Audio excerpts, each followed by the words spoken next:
আজ আমি আমার স্কুল জীবনের দিনগুলিতে ঘুরে ফেরা জায়গাগুলি থেকে একটি স্মরণীয় জায়গা আপনাদেরকে সাথে নিয়ে ঘুরে দেখাবো। সো আর দেরি না করে আমাদের জার্নি শুরু করা যাক। আমাদের গন্তব্যস্থানে পৌঁছাতে হলে সর্বপ্রথম আমাদের একটি সাঁকো পার হতে হবে। পূর্বে ব্রিজ থাকলেও তা ভেঙে যাওয়ায় এখন এই অঞ্চলের লোকদের একমাত্র ভরসা এই সাঁকো। এখানকার লোকাল ভাষায় সাঁকোকে চার বলা হয়। আপনাদের এলাকায় সাঁকো কী নামে পরিচিত তা অবশ্যই কমেন্ট করে জানাবেন।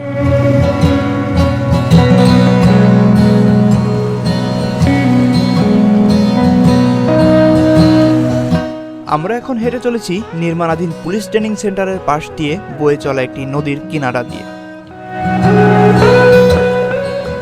এখন যে জায়গায় আপনারা নির্মাণাধীন ভবন, ওয়াল, পাকা রাস্তা, বৈদ্যুতিক লাইন দেখতে পাচ্ছেন তা আগে ছিল বিভিন্ন গাছপালা আর আবাদি জমি।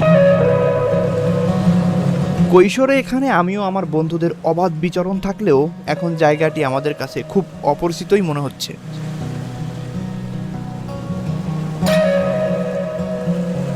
যেহেতু জায়গাটির আকাশ পাতাল পরিবর্তন লক্ষণীয়, সেহেতু এখানকার নির্মাণাধীন অবকাঠামো সম্পর্কে আমাদের কিছুটা কৌতূহল কাজ করছে।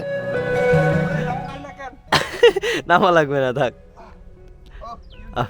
ইউটিউবার, আপনাদের ইউটিউবার ইতিমধ্যে আটকে গেছে, ট্রেনিং করতে যে চাকরি হয়ে গেছে তোমার। হ্যাঁ, ট্রেনিং সেন্টারের এক পাশে রয়েছে নদী এবং অন্য পাশে রয়েছে চিংড়ি মাছ চাষের ঘের।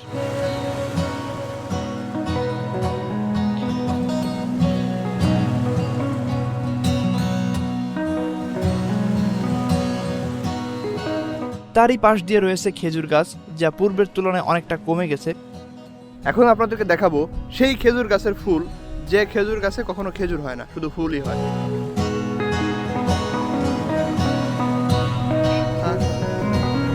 এটুকু বলা যেতেই পারে, এমন পরিবেশ আপনাকে মানসিকভাবে প্রশান্তি দিবে। আজকে ভিডিও পর্যন্তই। আপনাদের কাছ থেকে বিদায় নিয়ে নিচ্ছি এই নদীর সাইড থেকে আজকের মতো। তো আপনাদের সাথে পরবর্তীতে আবারও নতুন কোনো ভিডিওতে দেখা হবে। তো ততক্ষণ পর্যন্ত সকলে সুস্থ থাকবেন, সুন্দর থাকবেন। আল্লাহ হাফেজ।